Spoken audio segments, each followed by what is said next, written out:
اللہ اکبر اللہ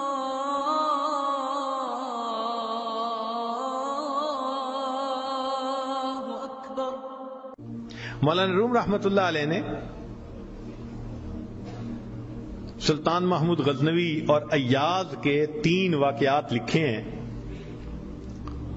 بڑی عجیب کہانیاں لکھی ہیں۔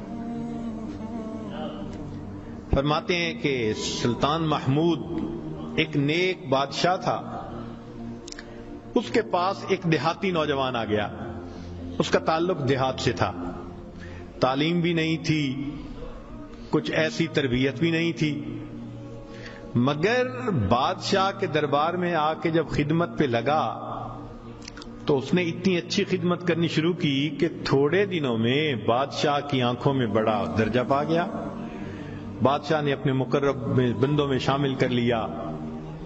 اب جو پہلے سے مقربین تھے نا، وہ بہت جیلس ہوتے تھے، ہم بڑے خاندانوں والے اور بڑی عقل سمجھ والے، تعلیم والے، ہم بادشاہ کے مشیر تھے، یہ کل کا نوجوان پتہ نہیں کہاں سے آ گیا دیہات سے اٹھ کے، کہ بادشاہ کی اس کے اوپر بڑی خاص نظر پڑتی ہے۔ چنانچہ انہوں نے پروگرام بنایا کہ ہم بادشاہ سے موقع ملنے پہ بات کریں گے۔ انہوں نے بات کی کہ بادشاہ سلامت، جو محبت کی نظر اس کی طرف اٹھتی ہے وہ ہمارے اوپر نہیں اٹھتی، حسب میں ہم اچھے، نسب میں ہم اچھے، مال میں ہم اچھے، عقل میں ہم اچھے، لیکن محبت کی نظر اس کو جو مل گئی وہ ہمیں نہیں مل رہی۔ تو بادشاہ نے کہا کہ اچھا، میں کسی موقع پہ اس کا جواب دوں گا۔ اب بادشاہ نے کیا کیا کہ ایک پھل منگوایا جو بہت کڑوا تھا، کاشیں بنوائیں اور کاشیں ان سب لوگوں میں تقسیم کر دیں جو اعتراض کرنے والے تھے، اور ایاز بھی وہیں بیٹھا تھا۔ تو جس جس کو وہ کاش ملی اس نے منہ میں ڈالا، تھو تھو، بادشاہ سلامت بڑا بہت کڑوا، توبہ توبہ بہت کڑوا۔ سب نے اپنے منہ سے وہ پھل نکال دیا اور کہا کہ بادشاہ سلامت یہ بہت کڑوا ہے۔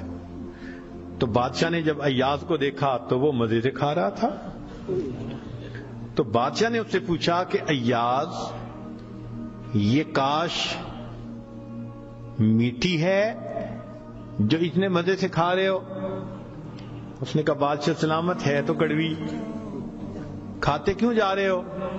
اس نے کہا بادشاہ سلامت میرے دل میں یہ بات آئی کہ جس بادشاہ کے ہاتھوں سے میں زندگی بھر میٹھی چیزیں لے کے کھاتا رہا، اگر آج مجھے کڑوی بھی مل گئی تو میں اس کو واپس کیسے کروں؟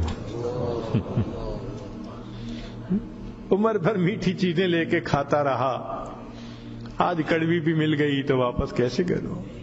کاش کہ یہ چیز ہمارے اندر آ جاتی کہ جس پروردگار کی نعمتوں سے ساری زندگی ہم انجوائے کرتے رہتے ہیں، اگر کبھی کوئی اس کی طرف سے آزمائش کی گھڑی بھی آ جائے تو ہم پھر شکوہ کیوں کرتے ہیں؟ اب بادشاہ نے سوچا کہ بھائی یہ لوگ جو بہت اعتراض کرنے والے تھے نا، ان کے سامنے کوئی اور ایسا ہیلا کرنا چاہیے کہ ذرا ان کو بات سمجھ میں آ جائے۔ تو ایک دن بادشاہ آیا اور اس نے کہا کہ دیکھو بھائی، آج میں تم سب کی عقل کا امتحان لوں گا، تمہارا آئی کیو لیول دیکھوں گا کیا ہے، اور میں دیکھتا ہوں کہ کون اس میں پاس ہوتا ہے۔ اب جب بتا دیا تو سب بڑے محتاط ہو گئے۔ بادشاہ نے ایک موٹا سارا ہیرا دکھایا، دیکھو یہ کتنا قیمتی ہے،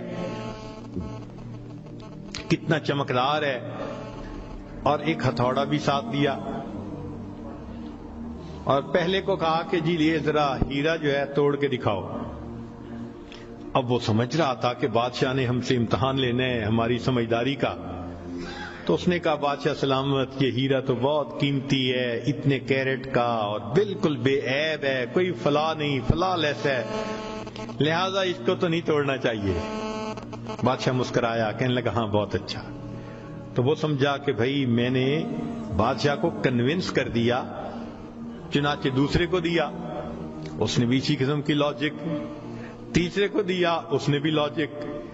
جتنے اعتراض کرنے والے تھے سب کو ہیرا ہتھوڑا دیتے رہے، وہ یہی لاجک دیتے رہے اور معذرت کرتے رہے، حتیٰ کہ بادشاہ نے وہ ہیرا ایاز کے ہاتھ میں پکڑایا. جب ایاز کو کہا ایاز اسے توڑو، ایاز نے اس کو نیچے فرش پہ رکھا، دے کے مارا ہتھوڑا اور اس کے ٹکڑے ٹکڑے کر دیے. اب جب اتنے قیمتی ہیرے کے ٹکڑے ہو گئے تو وہ تو سارے خوش ہو گئے. آج اس کا گنوار پن کھلا، اس کی جہالت کھلی، بے وقوف، کیا پتا اس کو یہ کتنی قیمتی چیز تھی. تو وہ ایکسپیکٹ کرنے لگے کہ آج تو بادشاہ اس کو دھکا دے دے گا دربار سے. تو جب ہیرے کے ٹکڑے ہو گئے تو بادشاہ نے اس کی طرف دیکھ کے کہا ایاز تو نے ہیرے کے ٹکڑے کر دیے، اتنے قیمتی ہیرے کے. تو ایاز نے آگے سے سمپل سا آنسر دیا کہ بادشاہ سلامت، آپ نے مجھے حکم دیا تھا ہیرے کو توڑ دو. اب میرے سامنے دو آپشن تھی، یا تو اتنے قیمتی ہیرے کو توڑ دیتا یا پھر میں انکار کرتا تو آپ کے حکم کو توڑ دیتا. میری نظر میں آپ کا حکم ایسے سینکڑوں ہیروں سے زیادہ قیمتی تھا، لہذا اس کو کم قیمت سمجھتے ہوئے میں نے آپ کے حکم کو نہیں توڑا، میں نے ہیرے کو توڑ دیا. تو بھئی جتنا ایاز کے دل میں بادشاہ کے حکم کا احترام تھا، کاش ہم بندوں کے دل میں پروردگار کے حکم کا ایسا احترام آ جاتا. ہم خواہشوں کو توڑ دیں، تمناؤں کو توڑ دیں، اپنی امیدوں کو توڑ دیں، ہم کبھی بھی حکم خدا کو نہ توڑیں. تیسرا واقعہ لکھا کہ ایک دن ایک معترض جو تھا وہ آیا اور اس نے کہا کہ بادشاہ سلامت، یہ جو آپ کا زیادہ ہے نا چہیتا ایاز، ہمیں لگتا ہے کہ یہ خزانے سے چیزیں چراتا ہے، ہمیں تو شک ہے. بادشاہ نے پوچھا کیسے ہے؟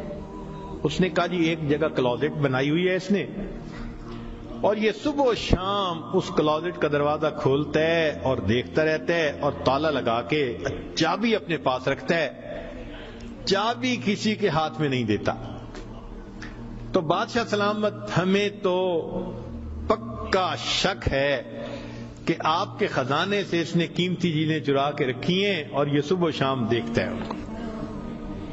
بادشاہ نے اسی وقت ایاز کو بلوا لیا، لوگوں کے سامنے پوچھا ایاز تمہاری کوئی کلوزٹ ہے ایسی؟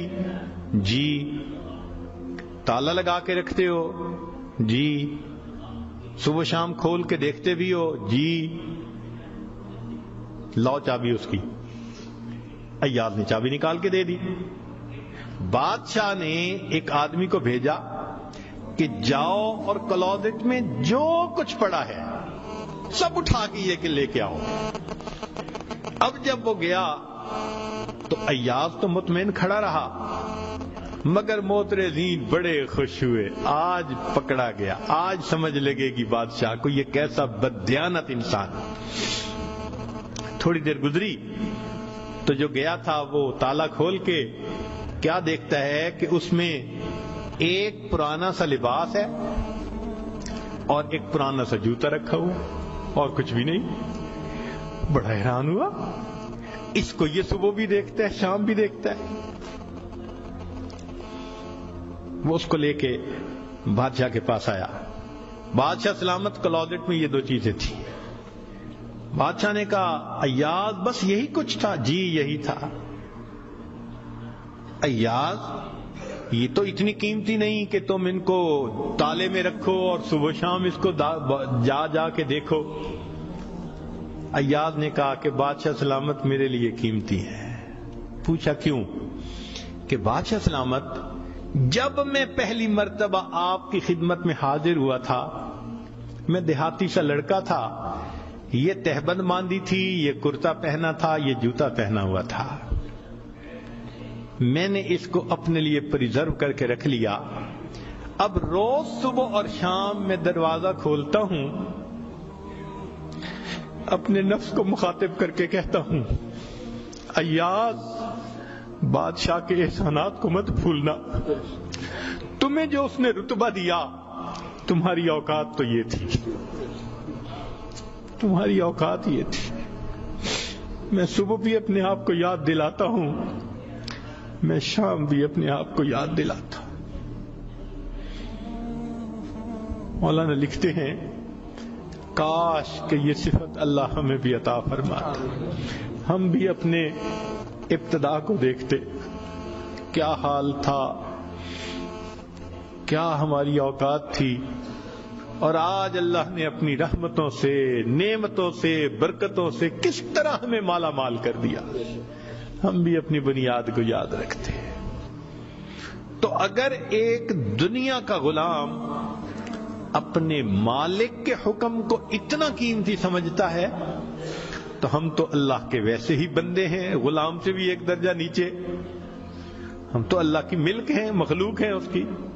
لہذا ہمیں چاہیے کہ اللہ رب العزت کے حکم کی عظمت کو سامنے رکھیں، ہمیشہ خیال رکھیں کہ حکم خدا کبھی بھی ٹوٹنے نہ پائے۔